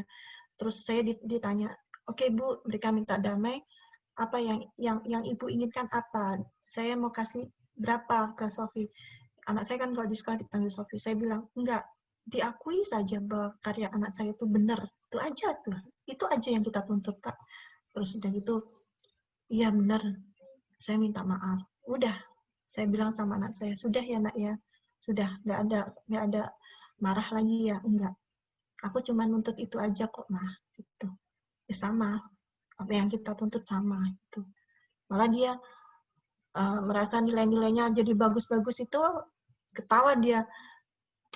Ini palsu semua nih mah, katanya gitu. Aku nggak sepandai ini kok. Dia bilang gitu aja. Gitu. Wow. Iya. Ya, seandainya menteri tahu tentang psikolog anak-anak seperti Pak Fuad itu mungkin itu. Jadi kalau menurut saya sih revolusi mental bukan revolusi mental yang si bapak-bapaknya ya, anak-anak itu yang utama. Karena kalau bapak-bapak di revolusi mental udah kaset Pak, udah terlambat. Udah nggak bisa, itu kan udah jadi habit puluhan tahun. Kita kan nggak bisa merubah habit yang puluhan tahun gitu loh. Jadi ya mulailah dari anak-anak. Mulai dari anak-anak itu mulai dari mana? Dari TK. Karena memori yang terbanyak terekam itu TK SD. Kalau TK SD memorinya bagus-bagus, santun-santun, sampai SMP, SMA, insya Allah masih menjadikan mereka anak yang baik. Iya. Kita memang enak zamanku itu ada Betul. sisi baiknya. Betul itu Pak. Ya. Di situ kita tentram soalnya. Betul itu Pak. Setuju saya. Ya. Oke. Bunga, dan bunga, Bu. Lalu Ibu menulis, namun aku ingin hidup lebih lama untuk suatu alasan yang aku tak tahu akan ada artinya atau tidak. Yaitu untuk membuat manusia menyadari aku bunga liar. Namun wangiku semoga dapat membuat orang mendekatiku dan mengetahui keistimewaanku. Ada apa di balik tulisan ini, Bu? Itu saya tulis waktu itu saya ada kerjaan di Bromo ya. Nah, ada kerjaan sepeda gitu kan, event sepeda gitu. Terus saya itu saya di tepi jalan gitu kan, belakang saya tuh hutan-hutan gitu. Ini wangi apa ya? Saya sempat merinding, waduh wangi apa ini ya gitu kan. Ini wangi apa? Wangi banget Pak. Wangi banget gitu kan. Terus kemudian saya toleh, cuman ada bunga itu yang saya foto di Instagram itu kan. Terus saya cium, oh ini wanginya gitu kan. Dia gerumbul gitu, bagus banget gitu kan. Kalau saya dekatin itu bagus banget. Terus dari situ saya mikir, bunga ini bunga liar. Jadi nggak ada bunga lagi, bukan yang sengaja ditanam, tapi bunga liar gitu kan. Tapi dia dengan wanginya, dia bisa mendatangkan orang untuk menoleh ke dia. Terus kemudian mendekat ke dia dan akhirnya mengagumi dia. Hanya sekedar dari baunya itu. Gitu. Jadi, nah, saya umpamakan diri saya seperti itu. Saya ini kan manusia biasa, saya nggak punya jabatan apa-apa.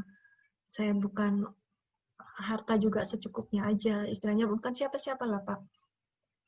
Nah, tapi saya tahu Tuhan menciptakan saya bukan tidak untuk menjadi apa-apa. Semua orang diciptakan Tuhan bukan untuk tidak menjadi apa-apa. Pasti harus menjadi sesuatu. Cuman kita kan yang nggak tahu jalannya, kadang sudah ditunjukin tapi kita nggak sadar gitu kan Pak.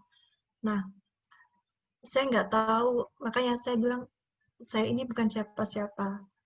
Tapi saya ingin dengan keistimewaan saya, orang bisa tahu saya, bisa istilahnya mendekati saya.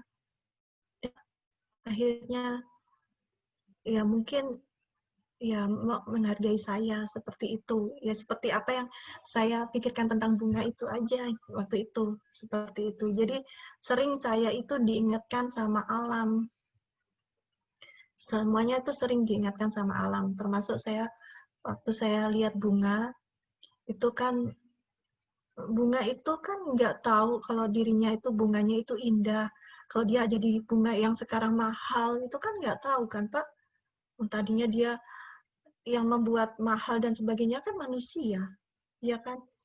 Nah, jadi ya saya banyak belajar dari bunga itu. Mungkin sekarang saya mungkin bunga liar gitu aja, tapi suatu saat saya menjadi bunga janda bolong yang dikejar-kejar orang dengan ratusan juta rupiah, ya kan? Bisa jadi kan, Pak? Jadi saya ya banyak-banyak berpikirnya tentang itu aja. Jadi makanya saya senang sekali kalau saya jalan-jalan ke alam. Karena di alam itu saya banyak bicara sama Tuhan. Kayak saya dikirim ke Maumere, seperti itu, dikirim ke Sumba, kayak gitu. Saya sampai, mana pernah sih saya berpikiran akan jalan-jalan seperti itu, dan gratis lagi kan, Pak. Terus, karena dibiayai oleh klien kan, saya selalu, Tuhan, kemana lagi nanti kamu bawa aku melangkah untuk menunjukkan bahwa kamu masih punya ciptaan yang lebih indah dari ini, gitu. Jadi ya tolong Mbak saya ditunjukkan aja caranya bagaimana dan seperti apa. Itu aja saya. Jadi selalu saya ngomong di ombak gitu, saya ngomong di gunung gitu, saya ngomong. Ya saya menjadikan Tuhan sebagai teman saya. Itu aja sih. Wow, puitis sekali, Bu. Iya, karena saya jadi gini, saya gini, saya asli loh Pak, saya kayaknya, wah saya berjilbab, kayaknya saya paham agama saya, iya Pak ya. Saya ngaji, oh Pak, kayaknya gini, saya nggak bisa ngaji Pak. Saya nggak bisa, saya nggak paham agama apa, pokoknya saya yakini ini memang agama yang diturunkan oleh keluarga saya. Tapi saya merasakan kedamaian dan kasih Tuhan yang begitu tulus kepada saya, dan saya harus mengasihi Tuhan melebihi saya mengasihi seorang manusia, gitu aja. Jadi saya sholatnya seperti apa, saya ini apa, ya saya pasrah aja, saya bilang, Tuhan maaf ya, saya nggak mau belajar ngaji, soalnya saya kan orangnya memang malas kalau belajar gitu, suka capek karena kan habis kerja habis itu. Jadi mohon maaf ya Tuhan, saya selalu seperti itu. Kalau saya habis itu, Tuhan maaf ya, termasuk kalau saya sholat gitu kan, waktunya sholat tapi saya ngantuk, Tuhan saya ngantuk, nggak apa-apa ya, saya tidur dulu, saya udah mau dosa kayak mau apa kayak terserah, yang penting saya jujur aja sama Tuhan, udah gitu aja sih Pak. Iya, saya seringnya gitu. Saya pernah interview CEO-nya Marimas, Bu. Iya. Ya, katanya kalau di kelenteng dia sembahyang, terus kok cepat sekali teman-temannya. Ya, Tuhan kan maha tahu. Saya udah usah ngomong, Tuhan udah tahu. Iya. Iya. Oke, teman-teman, kalau ada yang mau bertanya, silakan ditulis ya. Saya sudah mau habis ini pertanyaan saya. Oke, Ibu menulis saat kita sehat, bersyukurlah. Namun jangan kau jadikan sebagai kesombongan. Kekayaan itu terletak pada kekayaan itu bukan terletak pada banyaknya harta bendamu. Namun dari banyaknya orang-orang yang tulus mengasihi dan mendoakanmu sepenuh hati. Meskipun kau bukan siapa-siapa dan tak banyak harta. Maka tulus dan berbuat baiklah pada semua orang, jangan menunggu kau sakit atau tersakiti. Ini judulnya malam ini. Saya yakin Ibu menulis ini dengan tulus. Sewaktu apa pencerahan ini muncul, Bu? Ya, sewaktu saya pemeriksaan saya terakhir di Solo itu banyak sahabat-sahabat dekat saya itu kan, sahabat-sahabat saya itu kebanyakan kru saya gitu kan. Mereka tuh berlomba-lomba ingin ngantar saya solo gitu kan, tapi ya nggak mungkin lah bisa gitu. Akhirnya saya, satu orang sahabat saya mulai kecil, mulai SD, yang dia tahu banget perjalanan hidup saya, itu yang akhirnya yang nemenin saya, yang selalu memang saya bawa kemana-mana, setiap saya berobat kemana-kemana dia selalu ikut saya bawa ke sana. Dan dia meminta semua teman-temannya mendoakan saya, siapapun. Tulus banget Pak Sutoyo, saya belum pernah melihat seorang sahabat yang seperti itu, padahal saya sudah tidak bisa memberikan dia pekerjaan lagi, saya sudah bukan, istilahnya bukan pemimpinnya, bukan pimpinannya mereka lagi gitu, tapi mereka sama saya luar biasa, sampai berebut, sampai nangis-nangis. Saya minta, Bu, saya yang nganter, saya gini, sampai saling ngiri, kenapa kok Nana aja yang dipilih Ibu untuk nganter, ya karena Nana yang paling tahu, itu sahabat saya itu yang itu. Terus benar, dari situ kan saya tidak pernah berobat di rumah sakit umum, ya itu Tuhan juga ngasih saya supaya tahu, ini loh masih banyak yang lebih menderita dari kamu itu kan, makanya saya dikasih ke rumah sakit umum, padahal biasanya saya kan selalu ke rumah sakit yang itu gitu kan. Ya Allah, saya sampai oh ya seperti ini, dan itu semua diurus sama sahabat saya tinggal waktu itu nggak ada kursi untuk duduk, badan saya sudah lemas sekali mau jatuh, dia dengan sifat selebornya gitu kan, masuk ke kantor orang, ke ruangan orang gitu, Pak maaf ya, saya boleh pinjam kursinya, ini soalnya saudara saya sudah nggak kuat, mau jatuh, kursi-kursinya penuh semua. Orangnya masih belum ngomongin, iya boleh, dia udah seret, nanti saya kembalikan kok Pak, saya taruh di depan sini aja. Akhirnya ya udah diseret lah kursi itu, saya suruh duduk, nggak boleh kemana-mana, dikasih air, dia ngurus dan wah prosedurnya kan berbelit-belit kalau di rumah sakit umum, harus ngurus ini lama sekali, 1 jaman gitu, dan dia bolak-balik nih, ibu nggak apa-apa, enggak apa-apa, ibu mau apa, nggak apa-apa gitu kan. Udah sampai akhirnya sekitar sampai selesai berobat itu saya sudah, ibu harus mandi, harus ganti baju dulu dan sebagainya, karena ini dari rumah sakit, pokoknya ini dia semuanya, Pak Sutoyo yang menyiapkan semuanya, yang ngambilin obat saya, sampai yang memberitahu, ibu ini obatnya untuk ini, dosisnya segini, diminum jam segini, dia apal banget. Terus kemudian sampai malam itu saya kan nggak tahu waktu itu saya alergi gluten, ternyata gluten sama gandum saya alergi, saya belum tahu. Saya makan mie, cuman 3 sendok gitu, karena saya sharing sama dia, nah aku ngicip ya, itu saya pakai mangkok sendiri, nanti sisanya kamu mau? Iya Bu, mau. Itu saya makan, terus langsung tangan saya langsung bengkok-bengkok kan, kaku gitu kan Pak, langsung gini. Itu jam 10 malam kalau nggak salah, pertamanya nggak apa-apa, terus jam 10, nah kok ngilu badanku, ngilu gitu, Bu, gitu, terus Bu minum obat, saya masih belum tahu obat apa yang saya minum, dia sudah tahu obatnya apa gitu, terus lihat jari saya kaku Pak, ini bengkok-bengkok sendiri Pak. Bukan asam urat ya Bu ya? Bukan, asam urat saya normal sekali. Oh, oke. Jadi bengkok-bengkok saya, terus udah gitu, saya terus udah gitu minum 1 obat, terus dikasih yang obat yang anti nyeri gitu kan, dikasih itu, terus udah sampai saya tuh katanya ibu tidur itu sambil ngeringi gitu kan, terus akhirnya saya nggak tahu kalau itu jam 2 saya dibangunkan, Bu, ibu minum obat yang ini aja ya, itu kan memang harus dipotong karena dosisnya ketinggian gitu loh, nah itu harus dipotong.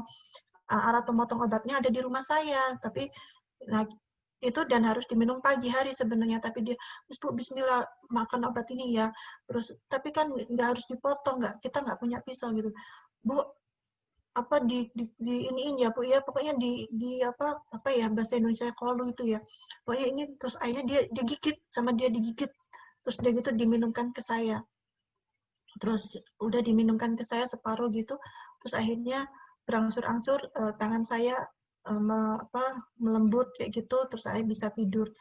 saya tidur baru bangun jam sekian, jam agak siangan gitu kan, terus aduh Bu, saya takut Ibu seperti ini lagi kayak gitu. Nah, itulah yang menulis saya seperti itu. Terus kemudian dia cerita, tadi tuh banyak yang telepon, teman-teman pada nanya, Ibu kondisinya gimana, tapi Ibu kan masih tidur gitu. Terus ini dan sebagainya. Terus kemudian begitu saya aktifkan IG, banyak masuk DM-nya yang itu tadi yang seperti saya bilang ke Pak Sutoyo di awal tadi, bahwa banyak orang-orang saya nggak kenal, nggak apa, tapi memberi saya semangat untuk sembuh gitu. Padahal saya ini siapa? Saya bukan siapa-siapa, Pak. Dan saya juga bukan orang kaya yang suka bagi-bagi harta. Enggak ada. Sampai perkumpulan ojek Surabaya, paguyuban ojek Surabaya itu, Gojek apa-apa gitu, yang pernah saya iniin gitu, pada rame-rame mendoakan saya kayak gitu. Ini siapa? Baru saya cuma ngasih sekali aja kok, tapi kok seperti itu gitu loh. Jadi itu yang menyentuh saya gitu kan. Jadi apa yang selama ini saya lakukan? Apakah ini buahnya gitu kan? Terus kemudian itu lebih banyak kerenungan ke saya kok Pak. Terus kemudian yang saat kamu sehat jangan sombong. Saat sehat saya sombong mungkin ya Pak ya. Saya merasa bisa begini, orang dokter saya sampai geleng-geleng kok lihat saya itu. Ibu ini perempuan apa laki-laki sih gitu. Geleng-geleng sampai saya. Karena saya merasa, saya tuh gini, kalau ditantang, segini nih, bisa saya gitu. Ya saya ini naik gunung, ayo naik gunung saya bisa, mampu gitu. Nah itu kan sombong ya, karena waktu itu saya sehat. Jadi saya sombong seperti itu. Jadi oh iya, kalau sehat jangan sampai jadi sombong gitu kan. Itu tuh renungan semua buat saya. Terus Tuhan itu benar-benar, wah, kasih Tuhan tuh luar biasa Bapak. Jadi kita kalau sampai ada yang bilang bahwa aku kalau istilahnya nggak dicintai dia, aku mati aja kayak gitu-gitu, salah kamu. Tuh yang perlu kamu berikan cinta sampai kamu rela mati ya Tuhan aja, karena Tuhan itu selalu ada di setiap sisi kamu, dalam setiap kondisi kamu apapun gitu aja sih. Tuh. Ya itu lebih kerenungan saya. Wow. Tidak menyindir siapa-siapa, itu kerenungan saya pribadi. Oke. Biasa. Ajaib kan? Ajaib banget. Luar biasa. Oke. Nggak ada yang tanya ini. Saya tidur kali Pak. Saya kebanyakan ngomong jadi kayak dongeng. Saya ngomong kayak dongeng jadi aku tidur. Mana ini? Oke, Bu. Thank you so much untuk waktunya, untuk pengetahuannya, pengalamannya sangat luar biasa. Wow. Iya, terima kasih. Semoga bermanfaat buat semuanya. Bisa saya share yang saya bilang tadi, itu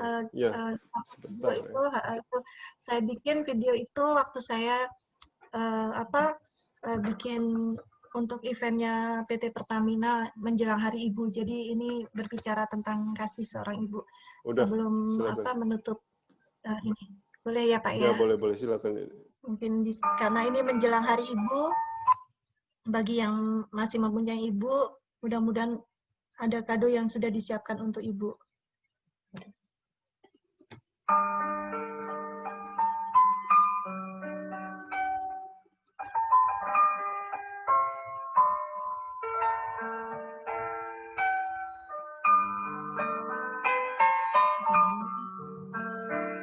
Gusti Allah yang Maha Kuasa, telah kuterima anugerah-Mu ini sebesar hatiku, karena ku percaya Engkau teramat kasih padaku.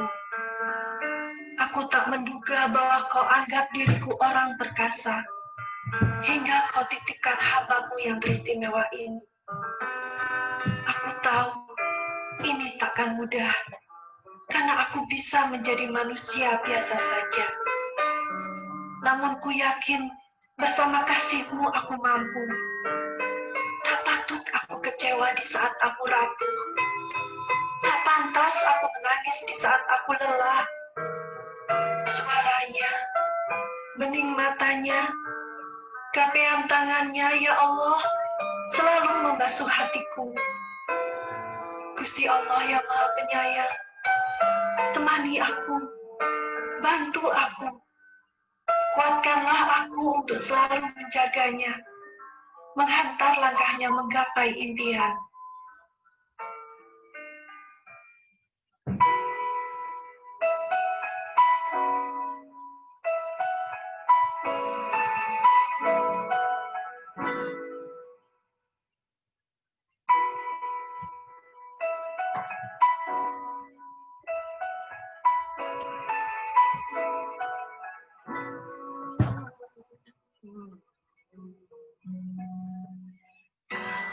Satu kekasih kulihat di sinar matamu, tersimpan kekayaan batinmu di dalam senyummu. Ku dengar bahasa kalbu menggetarkan. Kini dirimu yang selalu bertahta di benakku, dan aku kan beriringi bersama di setiap langkahmu. Percayalah, hanya diriku paling mengerti kegelisahan jiwamu kasih, dan arti kata kecewamu. Kasih yakinlah, hanya diriku paling memahami besar arti kejujuran diri. Indah sembari kasih,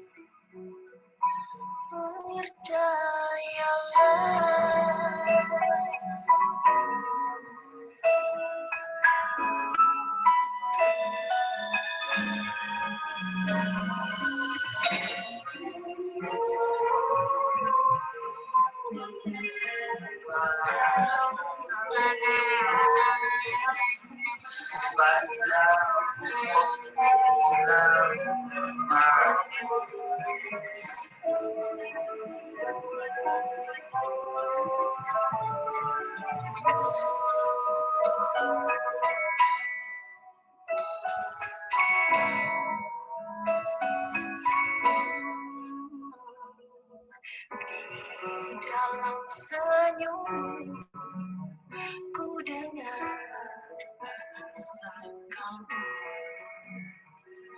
menggetarkan. Kini dirimu yang selalu bertahta di benakku, dan aku kan mengiringi bersama di setiap langkahmu. Percayalah, hanya diriku paling mengerti kegelisahan jiwamu kasih, dan hati kata kecewamu. Percayalah.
ya jadi ya itu sih. Loh, yang terakhir mengapa Bu? Sakit apa?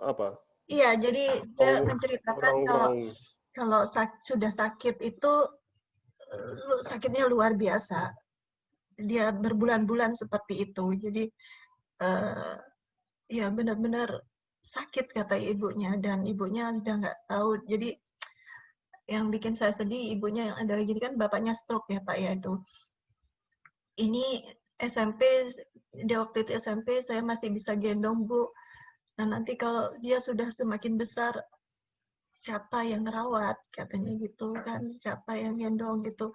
Terakhir saya teleponan sama mereka waktu gempa bumi di Lombok itu alhamdulillah mereka nggak apa-apa gitu kan tapi waktu sebelum sakit saya sudah kepikiran pengen telepon Hendy itu sama ibunya tapi belum kesampaian ini mungkin besok saya teleponnya saya pengen tahu kondisinya seperti apa seperti itu dan itu ya itu memang benar-benar kisah nyata termasuk yang hujan itu bukan kita mau bikinin dramatisasi gitu bukan tapi kata ibunya karena kan memang jalannya setelah dari kampungnya tuh terjal Pak kampungnya tuh terjal batu-batu seperti itu tadi itu terus kemudian jalan mulus terus kemudian dia potong kompas supaya lebih cepat sampai itu dia potong kompas lewat sawah-sawah nah itu hujan deras gitu kan terus ibunya waktu itu udah mendung sih dari rumah itu yang waktu ada adegan liatin langit tuh langit sebenarnya sudah mendung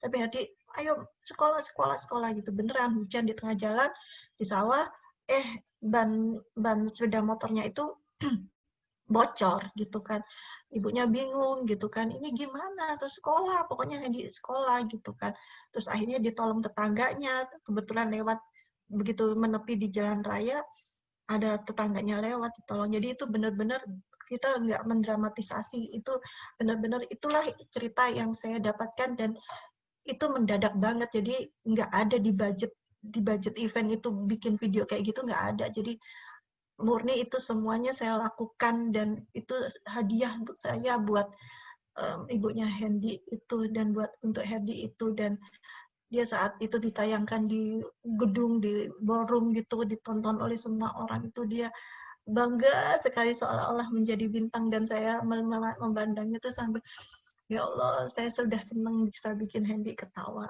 gitu bisa bikin dia bangga merasa menjadi seorang artis teman-temannya kan wah kamu ini dan sebagainya termasuk temannya yang dorong sepeda kursi rodanya itu dia tiap hari begitu Hendy sudah masuk tahu sepeda motornya dia langsung datang nyiapkan kursi rodanya itu memang temannya dia sahabatnya dia tuh jadi adegan di situ tadi benar-benar tidak ada yang dibikin-bikin itu cerita sesungguhnya itu nah itu yang bikin harus saya bikinkan filmnya itu Wow.